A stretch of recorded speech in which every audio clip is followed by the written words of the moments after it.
बड़े अच्छी समझिए क्या कहना चाहता है वचन। वचन कहता है कि जब हम लड़के उसके साथ सहभागी हो गए, उसके पवित्र मेज के हम सहभागी हो गए, तो वचन कहता है कि वो भी आप हमारे साथ हमारे सहभागी हो गया। हालेलुया। वो एक राजा के घर में जन्म हो सकता था प्रियो, एक राजा के घर में जन्म ले सकता था, एक अच्छे परिवार में प्रवेश कर सकता था। वो ऐसे ही सामर्थ के द्वारा, जिस सामर्थ के द्वारा उसे लाल समुद्र को 2 भाग में बांट दिया, उसी सामर्थ के द्वारा वो संसार को बचा सकता था। लेकिन वचन कहता है कि जब हम उसके सहभागी हुए तो वो भी हमारा सहभागी हो। आमीन। कितनी प्यारी बात है ना। वो स्वर्ग का राजा, वो स्वर्ग का परमेश्वर, वो संसार में आकर के वो हमारा सहभागी हो गया। Praise the Lord. कितने सोचिए किसी कंपनी में हम काम करते हैं, हम किसी कंपनी में हम एक एम्प्लॉय है और एक छोटी एम्प्लॉय है, छोटी एम्प्लॉय, कोई बड़े एम्प्लॉय नहीं, छोटे एम्प्लॉय, साधारण एम्प्लॉय हम हैं। सोचिए हम उस कंपनी में हम काम कर रहे हैं और काम करते हुए सपोज कीजिए कि उस एम्प्लॉय का, यदि हमारा एक साधारण सा एम्प्लॉय बड़ी कंपनी है और एक साधारण से एम्प्लॉय है और काम करते करते कोई छोटी सी चोट हमको लग गई, या हमारी तबीयत खराब हो गई, या हमारा बीपी बढ़ गया, या कुछ बढ़ गया और हम एक जगह ऐसे बैठे हुए हैं, हम उठ नहीं पा रहे हैं, हम कुछ नहीं कर पा रहे हैं और कोई हमारी सुधि लेने वाला नहीं वहां पे। सोचिए कोई हमारी सुधि लेने वाला नहीं। और वहां पर जो कंपनी का जो ऑनर है, जो मेन जो ऑनर है, सोचिए कंपनी का ऑनर जिसने कंपनी को बिल्ड किया, जो फाउंडर है, जिसने पैसा इन्वेस्ट किया, दिमाग इन्वेस्ट किया, सब कुछ लगाया, सोचिए कि वो कंपनी का ऑनर उस जगह पे आए, वो कुछ काम से आए वहां पे, उसे कुछ और काम हो और ऐसे वो हमको देखिए वहां पे हम ऐसे पड़े हुए हैं, बैठे हुए नहीं, पड़े हुए हैं। सोचिए कि वो ऑनर हमको ऐसा देखे और उसके हृदय में बात आए, वो हमारे पास आए और बोले Shimon are you okay, Shimon are you okay.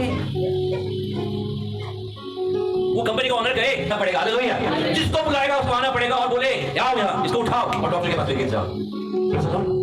मुझे लगता है कि वो बीमारी तो उसकी बातों से ठीक हो जाएगी। मेरा इतना बड़े कंपनी का ऑनर मेरी स्तुति ले रहा है और कह रहा है कि शिमोन क्या हो तुझे, आर यू ओके। सोचिए ध्यान, वो परमेश्वर का, संसार का जो राजा है, जो स्वर्ग का मालिक है, कुछ भी नहीं है। वचन कहता है कि वो हमारा सहभागी हुआ। क्यों? हमारे दुख में सहभागी, हमारे जीवन के अंदर जो दुख होना, पीड़ा होना, बेशक हमारा कोई अपना खड़ा ना हो, हमारा पति, हमारा पत्नी, हमारे बच्चे, हमारे माँ बाप, हमारा बेस्ट फ्रेंड, हमारे दोस्त नहीं, बॉयफ्रेंड गर्लफ्रेंड कोई ना हो, लेकिन याद रखना चाहिए उस समय एक है जो हमारे दुख में सहभागी हुआ। हर घड़ी हम जब जॉयफुल हो, एक आनंद में हो, एकदम खुशहाल हो, बड़े सक्सेस की बुलंदी को छू रहे हो, दुनिया चल रही हो, लेकिन याद रखिए उस समय उस आनंद में, खुशी में ताली बजाने वाला, हमारे आनंद झूमने वाला वो है क्योंकि हमारे सहभागी है। हालेलुया। वो परमेश्वर है। उसके प्रेम को समझने के लिए ना हमें एक गहराई में जाना पड़ेगा प्रियो, आसान नहीं है। संसार में बहुत है प्रेम करने वाले, लेकिन स्वार्थ प्रेम में भी कहीं ना कहीं एक स्वार्थ होता है। बच्चों का स्वार्थ इसलिए होता है कि माँ बाप से प्यार नहीं करेंगे तो हमारी इच्छाओं को पूरा नहीं करेंगे, हमको अच्छे से पढ़ाएंगे नहीं, अच्छी ड्रेस नहीं देंगे, चॉकलेट नहीं देंगे, घुमाएंगे नहीं, फिराएंगे नहीं, हमारी इच्छाओं को पूरा नहीं करेंगे। माँ बाप का भी कहीं ना कहीं स्वार्थ होता है, चाहे उनका प्यार कितना ही गहरा क्यों ना हो, एक स्वार्थ होता है, आज मैं अपने बच्चे को अच्छे से पढ़ाऊंगा, लिखाऊंगा, बड़ा करूंगा, कल कोई बच्चा मेरे को क्या करेगा, क्या किया गया आपको मालूम है? मृत्यु। कहे मृत्यु। क्या है मृत्यु? क्या है मृत्यु? किसी का मर जाना।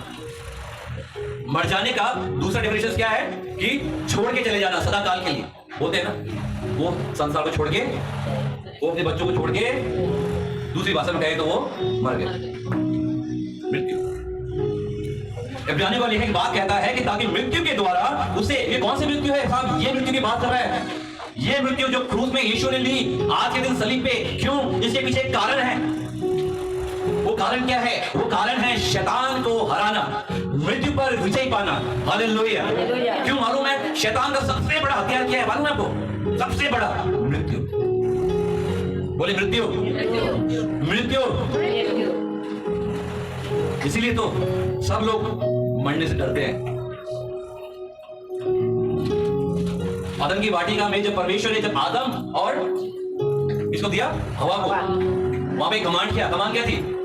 कि सब कुछ बेखटके खा सकते हो लेकिन एक फल नहीं खाना। कौन सा फल? वो ज्ञान, बुरे और भले के ज्ञान का फल इंसान ने खाया और क्या बोला कि जैसे तुम जैसे ही खाओगे वैसे क्या हो जाओगे तुम? क्या हो मरे? प्रभु ने कहा ना कि जैसे ही तुम खाओगे क्या हो जाओगे। लेकिन आदम ने भी खाया, हवा ने भी खाया। सवाल ये है क्या वो मरे? क्या की बात हो रही है? कोई नहीं। वो है दूसरी मृत्यु, आत्मिक तौर से मृत्यु। अदन की वाटिका में से निकलने का मतलब परमेश्वर की प्रेजेंस से बाहर हो जाना, उसके साथ आत्मा में रिश्ता टूट जाना। आज शरीर में तो हम हैं, लेकिन आत्मिक मृत्यु में हमें चले जाना। और यहां पर शैतान ने कैप्चर कर लिया। लिखा है कि मृत्यु का दंड पाप है। दंड, मृत्यु का दंड क्या है?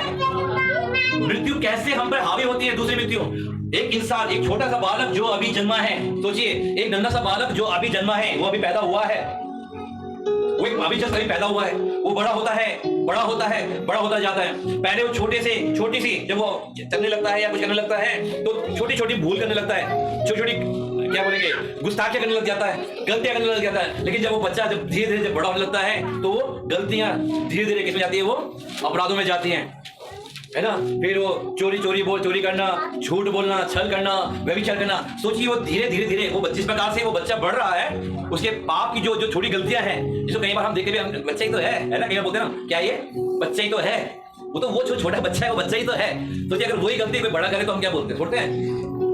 वही गलती कोई छोटे बच्चे ने कुछ महंगा फोन तोड़ दिया या कुछ लॉस कर दिया, सोचिए तो हम बच्चे को छोड़ देते हैं। क्या बोलते? कोई बात नहीं बहन जी, दिल पे पत्थर रख लेते हैं, भाई वाला पत्थर रख लेते हैं, बोलते कोई बात नहीं बहन जी, बच्चे ही तो है ना, इतना महंगा फोन टूट गया उसे पता है ना। लेकिन सोचिए अगर वही गलती कोई बड़ा करे तो भाई साहब, बच्चा बढ़ता है, उसकी गतिविधियां बढ़ती हैं उसके जीवन से, और करते करते करते करते करते उसके जीवन से, क्योंकि संसार तो शैतान के, और वो पाप करने लगता है। और वचन कहता है पाप की सजा क्या है? तो जो लोग पाप नहीं करते वो नहीं मरते हैं क्या? ये कौन सी मृत्यु की बात हो रही है?